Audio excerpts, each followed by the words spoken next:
Es hermoso estar en la casa del Señor y estar en este tiempo así en silencio y poder preparar nuestros corazones para escuchar al Señor. Vamos a seguir con Josué. Ya vamos ahora por el capítulo 12 y 13, vamos a ver hoy día, Josué capítulo 12 y 13. Y lo primero que notamos, tienen todo allí en Josué. Josué es el sexto libro de la Biblia después del Pentateuco. Viene entonces Josué. Para los que no están muy familiarizados, Josué es el sucesor de Moisés. Y entonces cuando abrimos allí nuestras Biblias, en el capítulo 12, van a notar ustedes que está dividido en dos partes. La primera parte es los reyes que fueron derrotados por Moisés, y la segunda parte, entonces los reyes que fueron derrotados por Josué. Ahora uno se pregunta, ¿por qué menciona acá a Moisés si después de todo Moisés ya estaba en la presencia del Señor en este tiempo?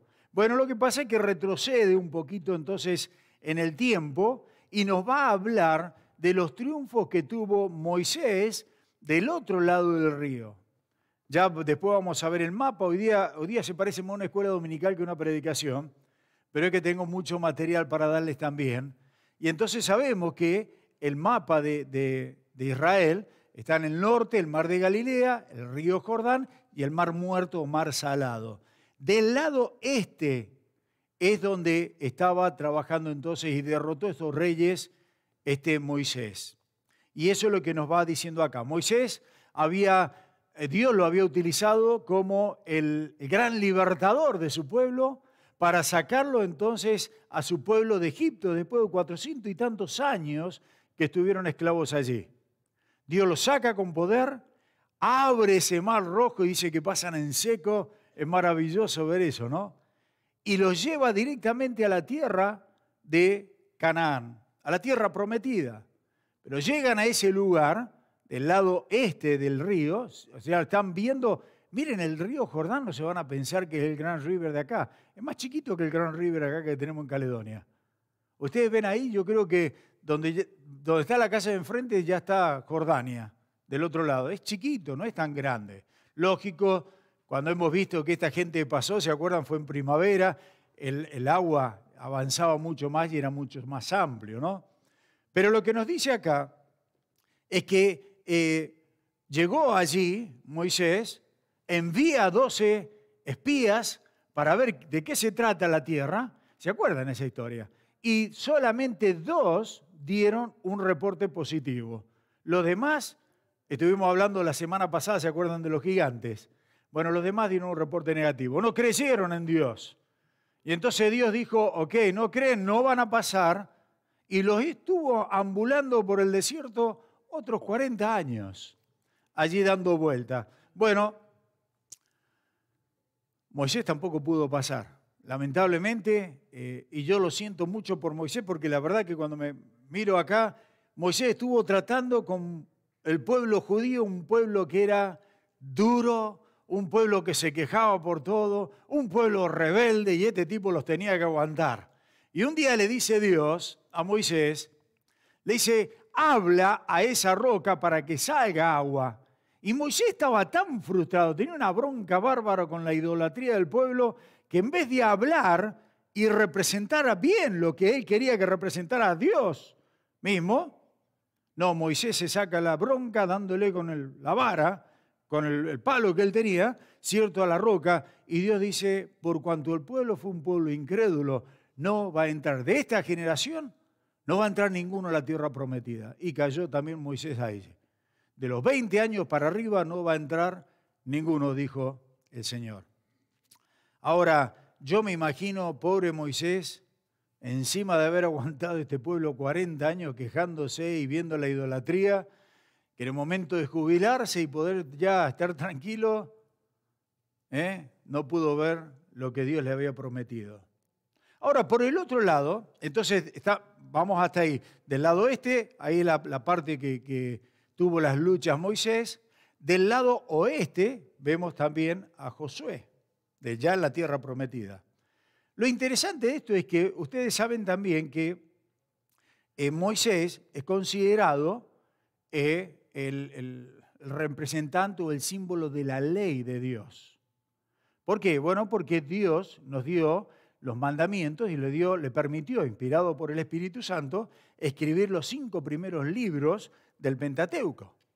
Y entonces Moisés es el símbolo o el representante de la ley de Dios. Pero por el otro lado, a mí me gusta pensar en esto, por el otro lado tenemos a un Josué. Quiero que piensen, mire qué representación más bonita que nos da la Biblia.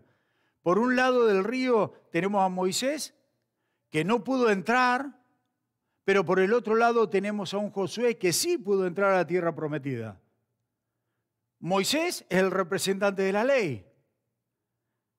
Y Josué, el nombre Yahshua, es el mismo nombre que nuestro Señor Jesucristo. Y es Dios salva. Y fue justamente a través de Josué quien les permite entonces entrar a la tierra prometida. Y esto nos enseña, es un tipo de símbolo, tipología, de que la ley nos puede ayudar, pero nos ayuda hasta cierto punto, pero la ley no te salva.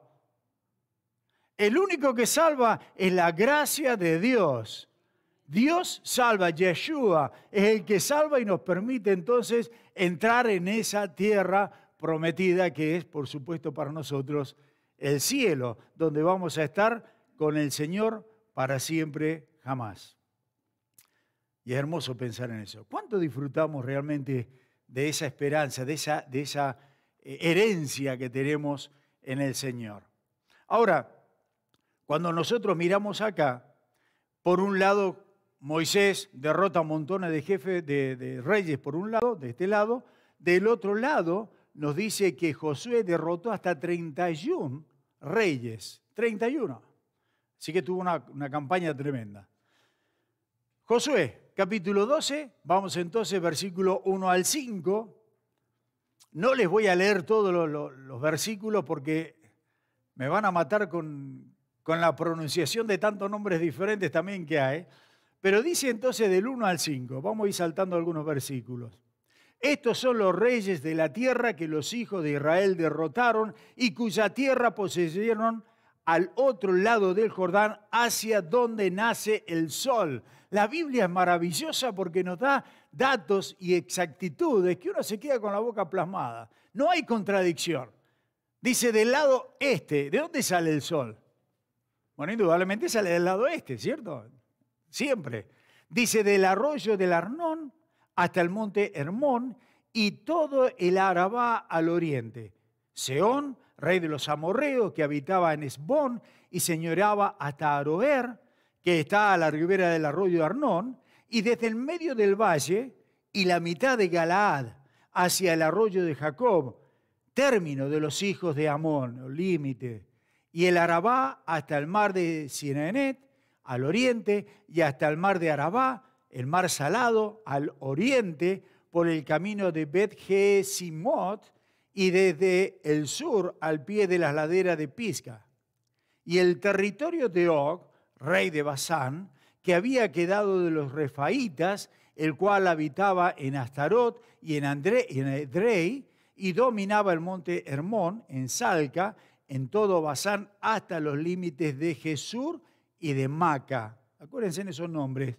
Gesur y de Maca, la mitad de Galaad, territorio de Sehón, rey de Esbón. Así que la Biblia lo que nos está dando acá, para que me entiendan, y lo vamos a ver rapidito, son los límites del territorio que Dios le está entregando entonces a este hombre. Versículo 6. A estos derrotaron Moisés, siervo de Jehová, y los hijos de Israel, y Moisés, siervo de Jehová, dio aquella tierra en posesión, escuche, a los rubenitas, a los gaditas y a la media tribu de Manasés. De las 12 tribus que tenía Israel, 2 tribus y media, Rubén, Gad y la media tribu de Manasés, quedaron del otro lado, del lado este de donde sale el sol. Versículo 7. Y estos son los reyes de la tierra que derrotaron Josué y los hijos de Israel a este lado del Jordán hacia el occidente. Después lo pueden leer entonces en la casa, salten al versículo 24. Y dice el versículo 24, el rey de Tirsa, otro, 31 reyes por todo. Ahí te nos dice entonces en conclusión cuántos había derrotado este hombre Josué. Moisés, con la ayuda de indudablemente de Dios, había derrotado a montones de reyes de un lado, Josué había derrotado 31 reyes del otro lado. Ahora hay mucho que uno puede sacar. ¿Saben que, por ejemplo, para una aplicación actual, hoy en día los musulmanes proclaman que ese territorio les pertenecía a ellos? Bueno, según la Biblia, los judíos estuvieron en ese territorio 2000 años antes que los musulmanes. Así que no hay manera de reclamar eso. Ahora Josué, hasta ahí llegamos al capítulo 12, Josué en el capítulo 13 nos va a dar simplemente la distribución de las tierras de ese lado del río. Y me gusta cómo comienza el capítulo 13, porque dice en el versículo 1, siendo Josué ya viejo, entrando en años, Jehová le dijo, tú eres ya viejo. ¿Qué pasa? Le está confirmando ya el Señor acá. Tú eres ya viejo, ok, de edad avanzada, y queda aún mucha tierra por poseer. Así que Dios todavía no había terminado con este Josué. Era un tipo avanzado en años, pero Dios le dice, todavía tiene bastante trabajo que hacer. Y si nosotros vamos al último versículo de Josué 24, para tener una idea, dice, después de estas cosas, murió Josué, hijo de Nun, siervo de Jehová, siendo de 110 años. 110 años cuando muere. Ahora, no sabemos cuántos años tenía Josué acá en el capítulo 13, pero si nosotros miramos el capítulo 14, que ya vamos a ver la semana que viene, vamos a ver que Caleb aparece, ¿se acuerdan? Caleb y Josué, los dos que pasaron del otro lado con el informe positivo, dice que Caleb tenía 85 años de edad. Así que más o menos pienso yo que por ahí estaría. Josué tendría más o menos 80, 85, 87 años, por ahí estaría, ¿cierto? Lo cierto es que el Señor le dice, mira, todavía te quedan, porque muere a los 110, todavía le quedaban 20, 30 años más de servicio al Señor. Y tal vez uno se pone a pensar, ¿no?, en todo esto, pero ¿sabes una de las aplicaciones que saco esto yo acá? Nunca desprecies tu edad, o menos desprecies tu edad. Porque algunos se creen muy jóvenes para servir al Señor, otros se creen muy viejos para servir al Señor. ¿Sabes que siempre, no importa la edad, no importa la nacionalidad, no importa absolutamente nuestra condición, siempre podemos servirle al Señor? Y siempre tenemos que estar, que la única condición que Dios te pide para poder servirle es que seamos humildes, es que estemos dispuestos a servirle al Señor. Así que no podemos tener excusa de decir, no, pastor, yo ya estoy muy viejo para hacer este ministerio. O soy muy jovencito. O no, mira, lo que tenemos que ser fiel y estar dispuesto. ¿Cuán dispuesto, Oh, mi corazón está dispuesto, Dios, creo que es el Salmo 108 que dice esas palabras. Y la otra cosa que entiendo acá es que Dios no busca gente extraordinaria para hacer cosas extraordinarias. Porque si Dios buscara gente extraordinaria para hacer cosas extraordinarias, la gloria se la llevarían a esa persona y no Dios. En cambio, Dios busca lo vil del mundo. Dios busca lo ordinario, lo más común. Y de lo más común, entonces, Dios hace una obra maravillosa y Dios tiene toda su gloria allí, porque es el único que puede hacer las cosas. Miren ahí el versículo 2 del capítulo 13.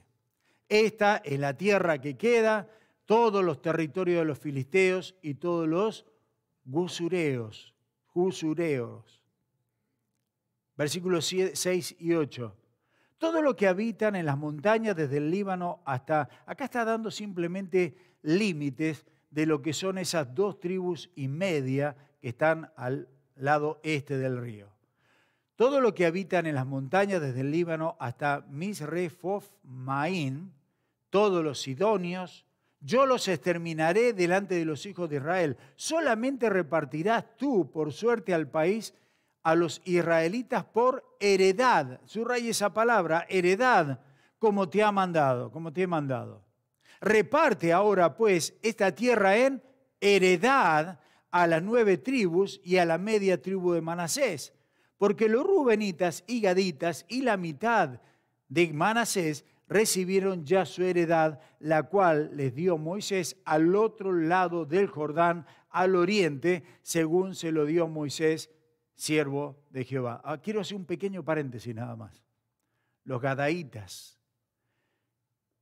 Esta gente, antes de que Dios repartiera, pidieron quedarse de ese lado, del lado del otro lado. Ya lo estudiamos eso. Pero es simplemente un pensamiento. Esa gente se alejó del principal centro de adoración que era Jerusalén. Y fueron los que más sufrieron. Cuando ustedes leen la Biblia y encuentran, por ejemplo, el endemoniado, ¿dónde era? El endemoniado gadareno. ¿Te das cuenta?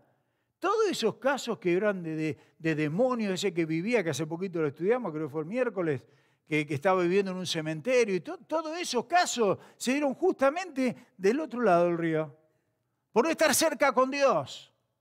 Y pienso yo, cuántas veces los creyentes, por alejarnos de las cosas del Señor, el diablo hace un puré de tu vida. Bueno, sí, cierre el paréntesis. Ahora, déjenme explicarle un poquito acá. Y allí ya tienen el primer mapa. A ver si... Uy, salió medio chiquito ese mapa.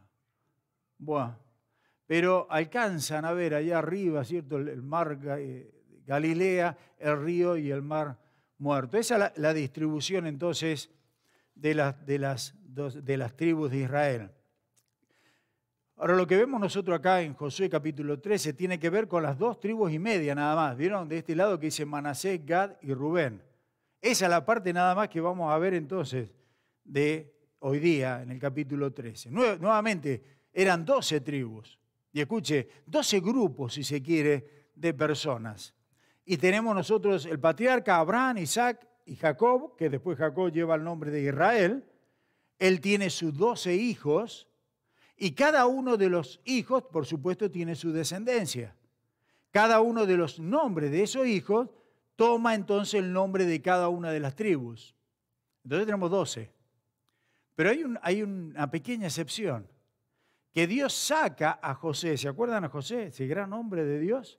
Que era el penúltimo, después de José venía Benjamín. Ok, Dios saca a Josué y pone a sus 2 hijos allí, a Manasés y a Efraín.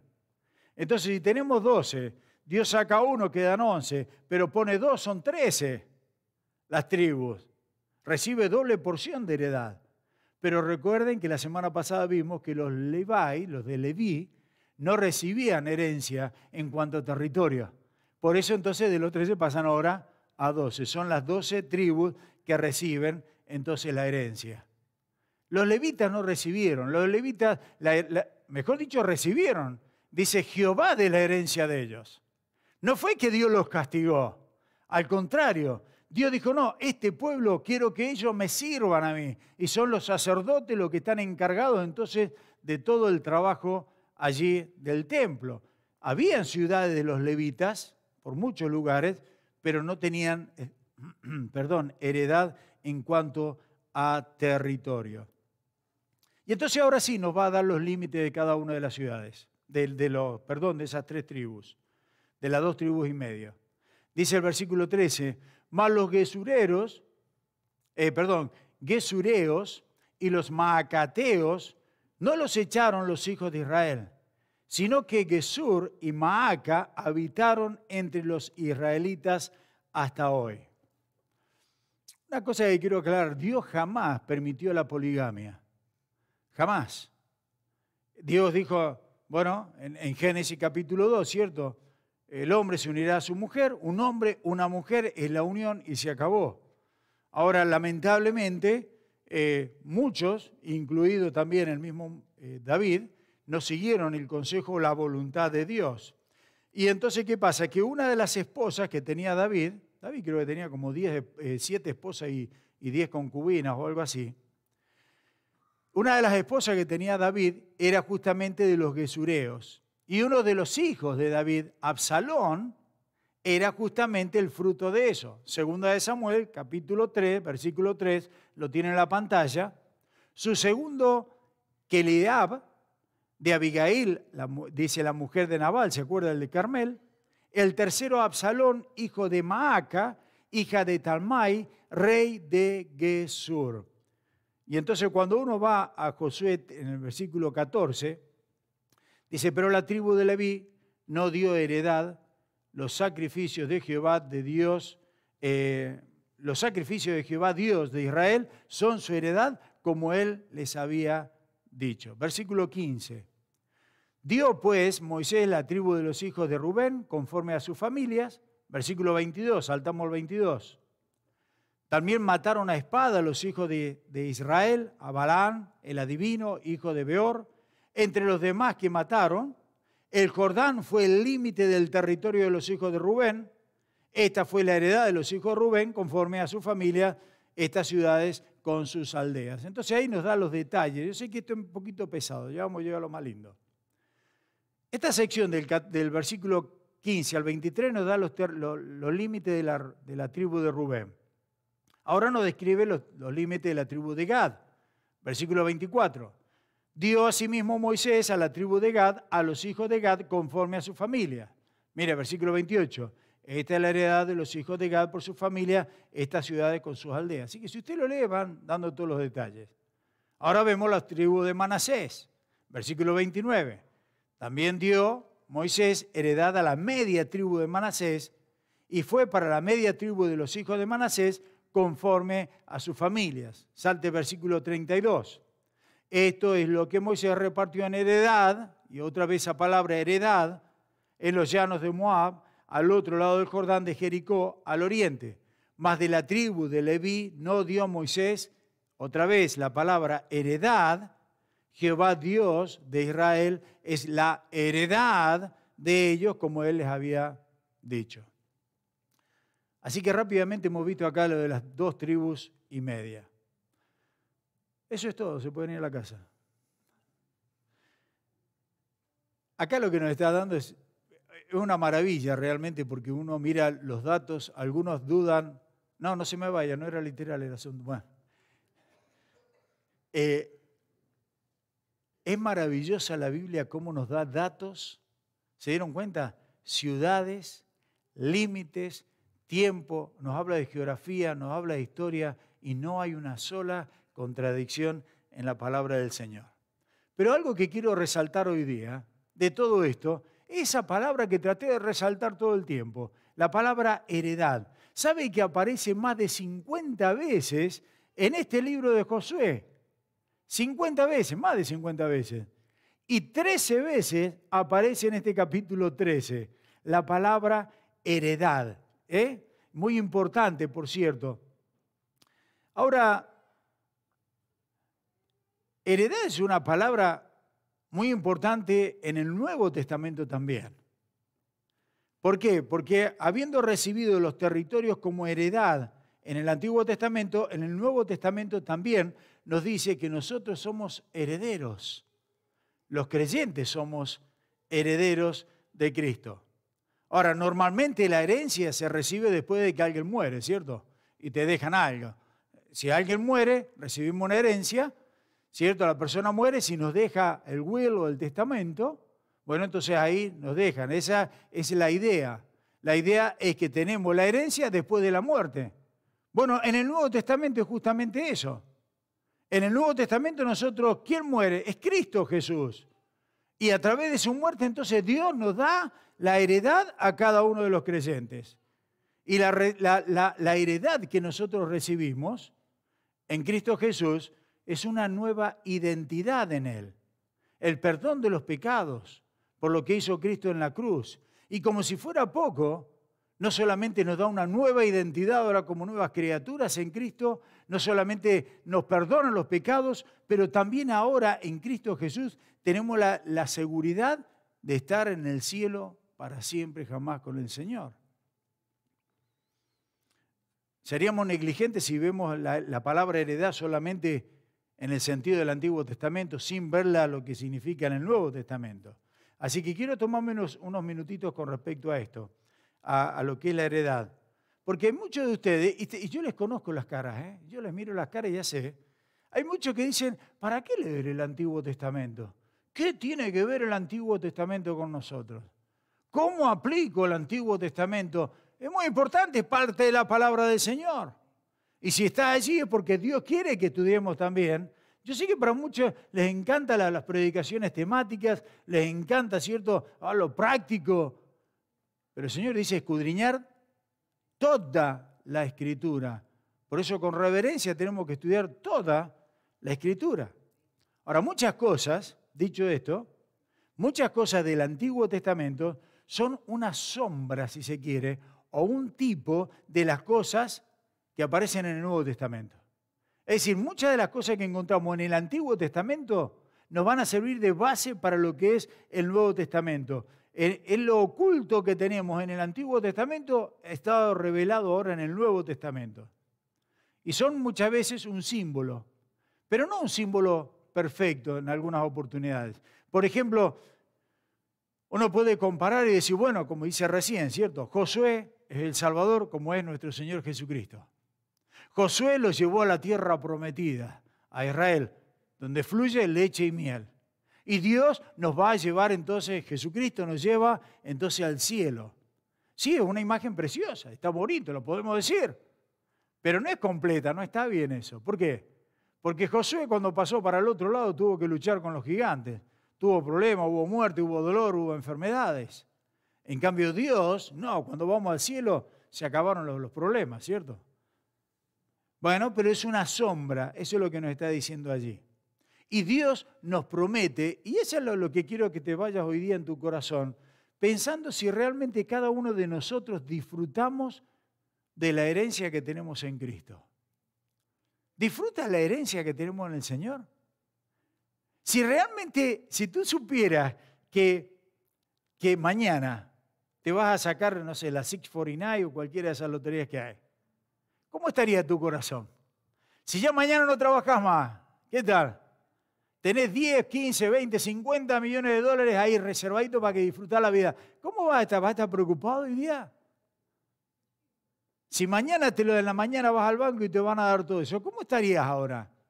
No estarían con esa cara acá. Estarían todos contentos, todos excited, no importa cuán aburrido el pastor, pero ahí estamos, ya está, mañana llega el día. Bueno, ¿saben que la herencia que tenemos en el Señor es mucho más grande que eso? Y deberíamos realmente vivir, todos animados, todos contentos.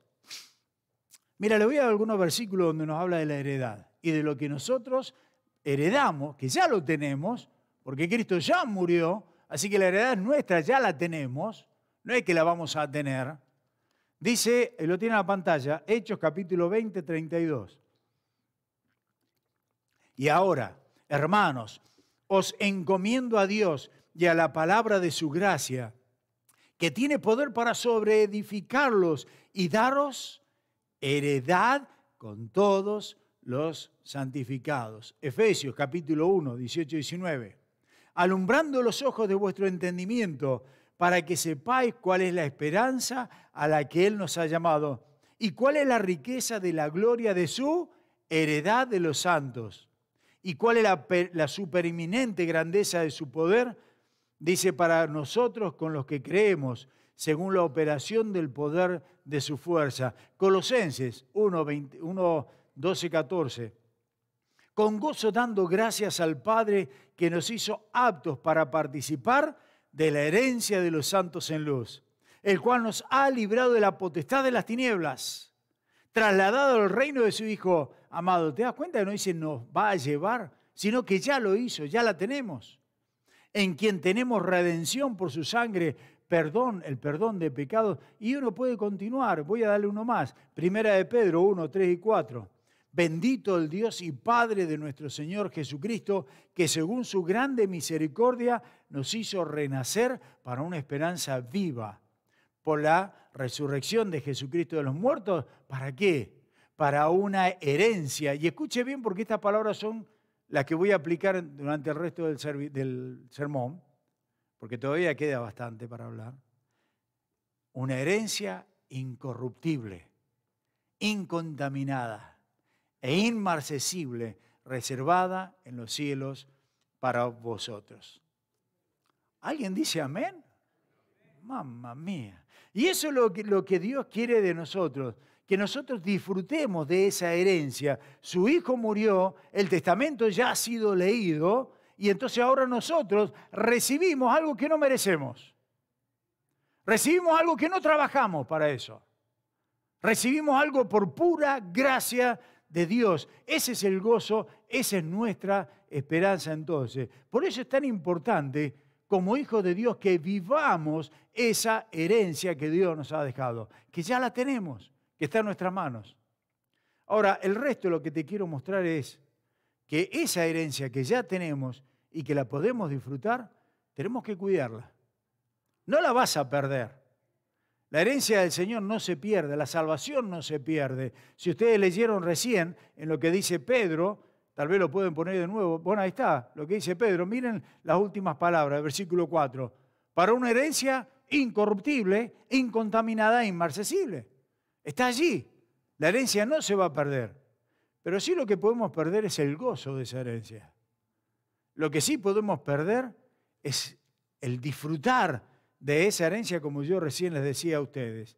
Ahora, ¿qué es lo que amenaza potencialmente la herencia del creyente en ese sentido? Una vez más, no perdemos la herencia, pero el disfrutarla ahora, el vivirla diferente ahora. Bueno, quiero que vean de nuevo el versículo 22, ahí de Josué 13. Y hay una pregunta para nosotros. Dice allí, también mataron a espada a los hijos de Israel, a Balaal, el adivino, el hijo de Beor, entre los demás que mataron. ¿Qué puede amenazar ese gozo de nuestra herencia? Bueno, es algo que yo llamo el efecto Balaam. ¿Se acuerdan Balaam? Bueno, esto es para los que les gusta leer la Biblia y los que no les gusta van a descubrirlo hoy día. Ese es el efecto mencionado justamente en el versículo 7. Y si no están familiarizados con eso, en Números, en el libro de Números, capítulo 22, 23 y 24, nos habla la historia justamente de Balaam. Este era, entre comillas, un profeta, si se quiere, pero no era un profeta en realidad. Ahora, ¿por qué es importante entender lo de Balaam ahora? Porque una de las últimas palabras que dijo el Señor Jesucristo justamente dice que todavía está presente la doctrina del Balaam. Cuando uno va a Apocalipsis capítulo 2, lo tiene en la pantalla, versículo 14, dice el Señor, hablando aquí a la iglesia, le dice, pero tengo unas pocas cosas contra ti, que dice que tienes allí, a los que retienen la doctrina ¿de quién?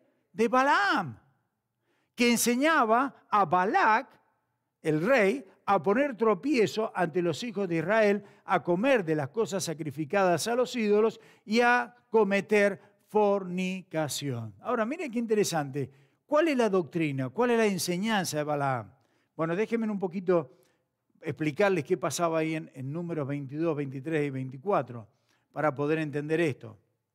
¿Por qué es tan importante que los israelitas terminaran con esa enseñanza? ¿Y por qué es tan importante que no tengamos el Balaam en nosotros tampoco en nuestra vida diaria? Esta es la historia. En Números 22 y 23, ahí nos aparece, ¿cierto? Este Balac era un rey, y entonces un rey que estaba en contra, uno de los enemigos que tenía Dios, el pueblo de Dios, y entonces, ¿qué es lo que hace? Llama a este Balaam.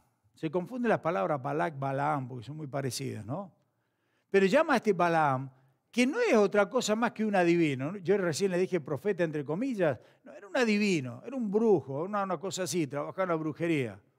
Pero entonces Balac, el rey, lo contrata, le quiere pagar para que entonces este hombre maldiga al pueblo de Dios. ¿Por qué? Porque se da cuenta él que no puede luchar contra Dios, Balac el rey. Entonces va a buscar de las huestes celestiales de maldad algo para hacerle mal al pueblo. Ahora déjenme decirle algo, y lo he repetido durante todo este Josué. Dios es un Dios de misericordia. Dios es un Dios de gracia. Dios no es el Dios injusto que muchos piensan, oh, que Dios me mandó al infierno. No, Dios nos ha dado la oportunidad a todos de ser salvos. El que no ha querido ser salvo es porque no quiere. Porque el mismo Balac sabía que Dios es poderoso. Ahora, si sabes que Dios es poderoso, ¿por qué no doblas las rodillas delante del Señor, le aceptas y te humillas? No, que vas a luchar contra Dios. No se puede luchar contra Dios. Dice que un día Dios va a doblar toda rodilla se doblará, te guste o no te guste. Y sabes, como creyentes, muchas veces Dios dice, dobla tus rodillas. Pero nosotros somos tan egos, tan orgullosos, que cuando Dios dice, dobla tus rodillas, si no las doblas, Él te las va a doblar. Y Dios cuando te dobla las rodillas, es muy doloroso. Cuando Dios nos dobla las rodillas para que reconozcamos y terminemos con esa altivez, es muy doloroso. Bueno, ¿qué pasaba acá? Que en vez de rendirse, no, se puso en contra. Y entonces, ¿qué hace acá? Bueno, recurre a este adivino para maldecir entonces al pueblo de Dios. Pero ¿qué pasa? Que Balaam un día va entonces con un burro y va a maldecir al pueblo que estaba en la guerra, ya en plena batalla, y dice que el burro donde iba montado se pega contra una pared y le presiona el pie a este adivino. Y entonces el tipo dice que se enoja y le empieza a pegar al burro. Y le empieza a dar golpes. Y el burro dice que llegó un momento que se tiró, se acostó, se recostó. Ahora, yo cuando miraba esto acá, dice que finalmente le pega tanto al burro que el burro le habla.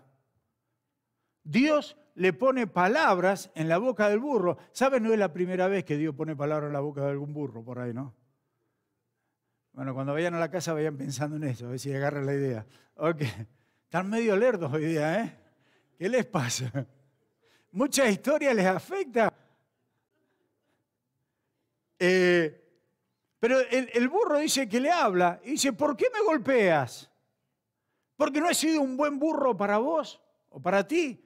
Le dice acá Ahora, lo más sorprendente para mí no es que el burro le habló a Balaam. Para mí lo más sorprendente es que Balaam le contestó al burro sin pestañear, ahí nomás, como si fuera algo natural.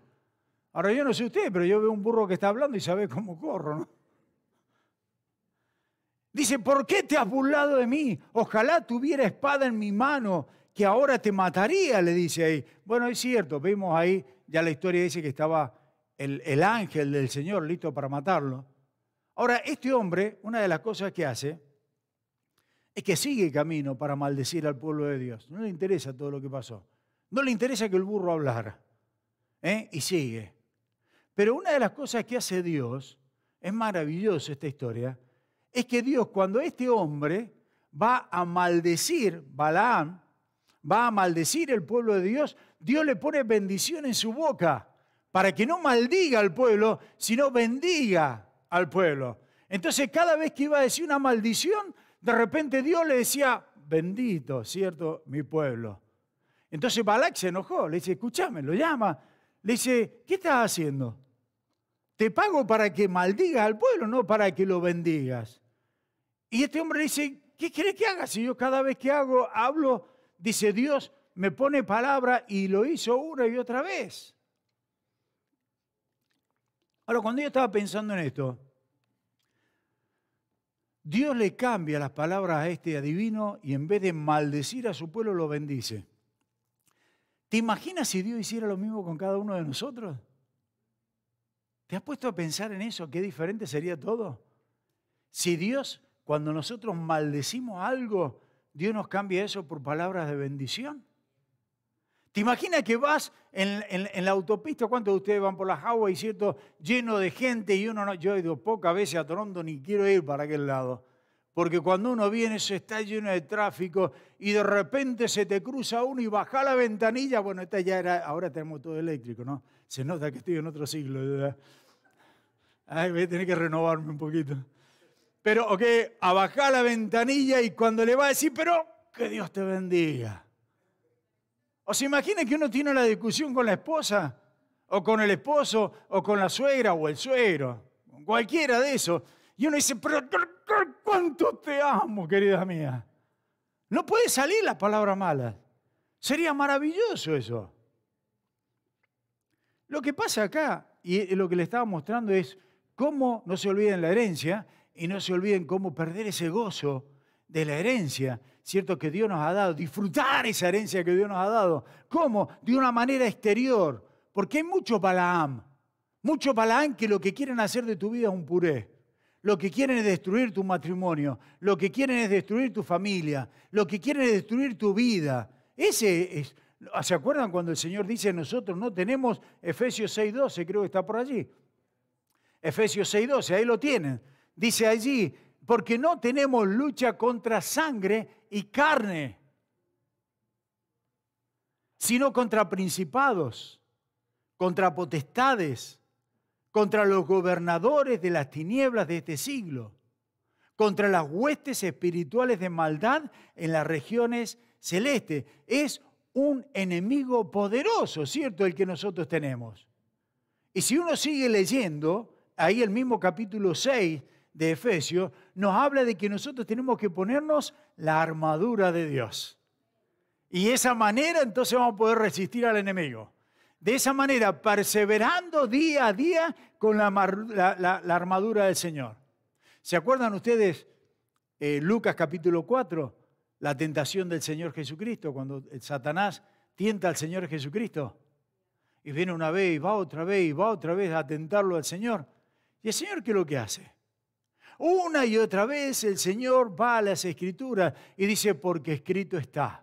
Porque escrito está, porque escrito está. De ahí es la importancia de que nosotros tenemos que leer las Escrituras todos los días para poder resistir entonces a Satanás, poder resistir a esos enemigos que no son de carne y hueso, como nos dice ahí Pablo en Efesios. Y tenemos que llevar cautivo todos los pensamientos y la obediencia a Cristo Jesús. Eso es lo que tenemos que hacer. ¿Ves? Balaam es el símbolo de ese representante de las tinieblas que está siempre acosándonos. Dice Santiago, capítulo 4, versículo 7. Someteos pues a Dios, resistid al diablo y huirá de vosotros. Nadie le saque pecho y diga yo puedo. No. Dice primera de Pedro 5, 8, 9. Sed sobrios y velad, porque vuestro adversario, el diablo, dice, como león rugiente, anda alrededor buscando a quien devorar. Al cual resistid, firmes. ¿En qué? En la fe, sabiendo que los mismos padecimientos se van cumpliendo en vuestros hermanos en todo el mundo. Eso es lo que nos llama a hacer el Señor. A estudiar la palabra, a mantenernos firmes, a estar constante. Es una batalla constante, pero es una batalla que no es visible, es una batalla invisible. No es carnal, nos dice acá. Es por eso que vemos tantas veces que el enemigo te desanima y lo que quiere es distraerte y lo que quiere es obstaculizarte y lo que quiere es tentarte para que tengas una vida que es una miseria. Y te va a poner personas delante tuyo para que te hagan una vida que es una miseria. Ese por un lado, por lo que viene el ataque por afuera. Pero por el otro lado, esto también nos enseña que hay algo que nos quita también el gozo de esa salvación. Nos quita el gozo de esa herencia. Y no solamente son los ataques del enemigo por el lado de afuera, sino que tenemos un enemigo por dentro también. ¿Qué es lo que nos dice acá también? Es el de la carne. Y déjeme explicarle un poquito acá, en la historia. Cuando Balaam reconoció que no podía maldecir a Israel, que no podía atacar a Israel por afuera, ¿qué es lo que hace? Le dice a Balac el rey, mira, ¿sabes lo que tenés que hacer? Tenés que atacarlo por dentro.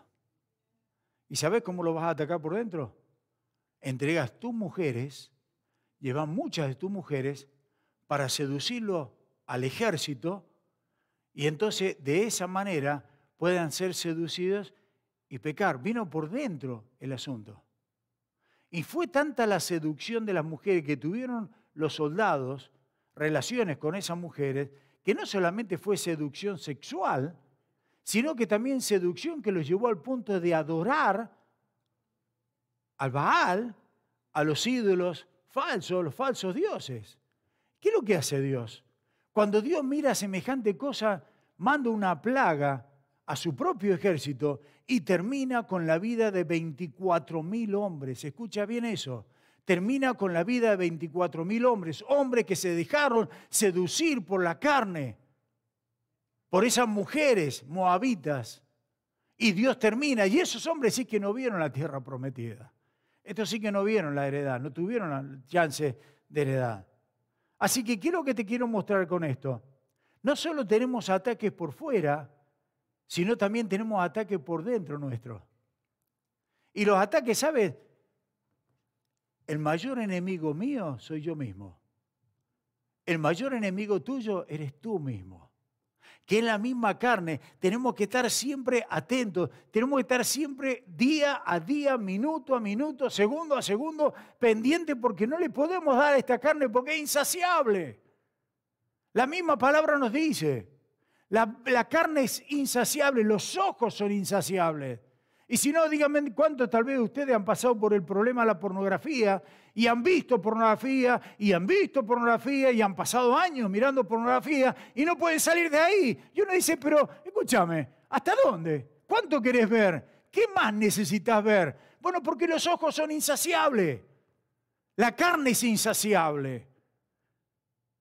Ahora, lo cierto que también tenemos que ver es que cuando el Señor Jesucristo murió, el Señor murió para redimir mi espíritu, no la carne. El espíritu quedó redimido. Ahora somos una nueva criatura en Cristo, pero no la carne. Entonces tenemos esa lucha constante. Ahora, la única manera en que nosotros podemos combatir entonces con nuestra carne, día a día, hora a hora, minuto a minuto, es que tenemos que morir a nosotros mismos. Crucificar nuestra carne entonces como el Señor. Por eso, y después de eso, dice Romanos 13:14, sino vestidos del Señor Jesucristo y no proveer, dice, los deseos de la carne. ¿Saben ustedes, y tengo que terminar con esto ya, la vida nuestra es una lucha tras otra, y hermanos queridos, no piense que vas a salir victorioso solo. Yo sé también que más grande es el que está dentro nuestro que el que está afuera.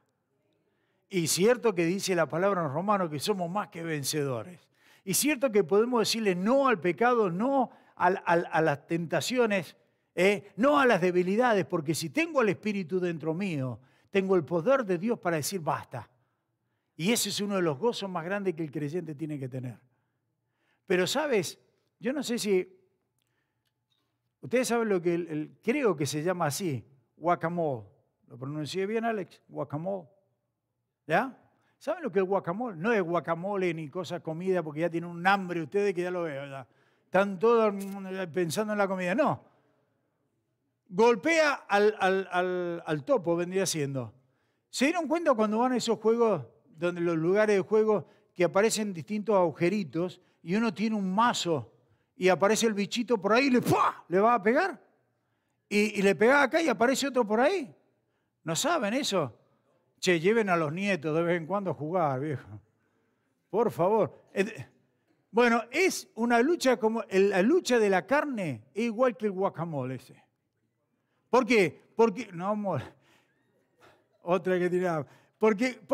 Porque uno le pega y dice, bueno, ya está, y me quedo tranquilo. No, salta por otro lado. Y le vas por el otro lado y la carne te dice, quiero de estos acá, y quiero acá esto, quiero lo otro. Tenés que estar atento siempre. Pero por eso nos tenemos que revestir del Señor. Ponernos las armaduras, no nuestras, sino la armadura del Señor. Somos más que vencedores. Y miren qué bonito entonces cómo una historia de Josué nos lleva a algo tan práctico, ¿no? Que es el estar atento a las cosas, a la vida, a las circunstancias, todo lo que... ¿Por qué? Porque tenemos enemigos invisibles, pero el peor enemigo que tenemos es la carne. Vamos a orar. Padre eterno, querido Dios, gracias por tu palabra, Señor. Gracias por este libro de Josué, que cada vez que lo abrimos, Señor, sacamos más enseñanzas de él. Gracias, Padre, porque nos has enseñado, Señor, cuán grande es tu heredad también. La herencia que nos has dado. Nosotros somos herederos de Dios y coherederos con Cristo Jesús. Ahora con Cristo compartimos toda tu herencia. Y gracias, Señor, porque no es algo que merecemos. Gracias, Padre eterno, porque no es algo de la cual nosotros hemos trabajado. No. Señor, lo diste a través de la muerte de tu Hijo allí en esa cruz. Y bien dice tu palabra, el Señor murió en esa cruz y resucitó al tercer día, para que todo aquel que en Él cree no se pierda, mas tenga vida y vida eterna. Y gracias, Señor, porque ahora nosotros, los creyentes, tenemos el Espíritu Santo dentro nuestro. Te tenemos a ti, Padre e Hijo, también. Gracias porque tú nos fortaleces y nos cambias, Señor, la visión de este mundo. Nos has dado un norte, una guía en la cual seguir cada día nuestras vidas. Y gracias, Padre, sobre todo por esa herencia, porque sabemos que tú en cualquier momento vienes a buscarnos. Pero si no, en el momento de partir, sabemos que tenemos esa herencia incorruptible allí esperándonos.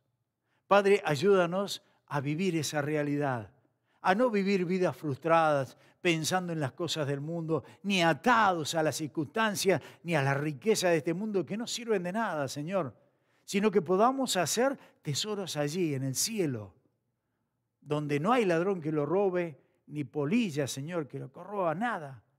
Se va a mantener perfecto. Padre, gracias por el gozo de la salvación. Y mientras oramos, Señor, yo quiero pedirte que si hay alguna persona, algún amigo que todavía no le ha dado la vida a Cristo, Señor, pueda entender de esta lucha, que no es solamente de carne, sino una lucha también con las huestes celestiales de maldad. Y Padre, que entienda que Cristo vino a morir y a resucitar para darnos vida. Si hay alguien así, Señor, toca sus corazones. Y yo les pregunto si hay alguna persona en este lugar que aún no le ha dado la vida a Cristo Jesús y quiere hacerlo. Bueno, este es el momento. No deje pasar porque no sabemos cuánto nos queda. Simplemente reconozca que es un pecador, que necesita del Salvador. Y pídale a Dios en su corazón que Jesucristo entre, que usted lo reconoce como Señor y Salvador personal. Dile al Señor, Señor, perdona mis pecados. Te recibo como Señor y Salvador. Creo en Cristo, que es Dios. Creo que vino y murió en una cruz por mis pecados. Y creo que resucitó al tercer día para darme vida eterna. Lo acepto en mi corazón. Cambia mi vida. Te entrego todo mi ser. Padre, tú sabes, tú conoces los corazones. Gracias, Señor, una vez más por esa heredad. Gracias porque la podemos disfrutar con mis hermanos. Llévanos, Señor, ahora con tu paz, con tu bendición. Bendice el tiempo, Señor, que vamos a estar juntos tomando una taza de café. Bendice los alimentos, Señor, que sean de provecho también para nosotros. Y llévales a aquellos que tienen tanta necesidad también. Gracias por la familia Gómez. Sigue bendiciendo a Alec, a Nelly, a la chiquita, Señor, a Sheila, para que sirvan en el extendimiento de tu reino. Padre eterno, a ti sea la gloria y la honra. Te amamos, te bendecimos y te damos las gracias en el nombre de Cristo Jesús.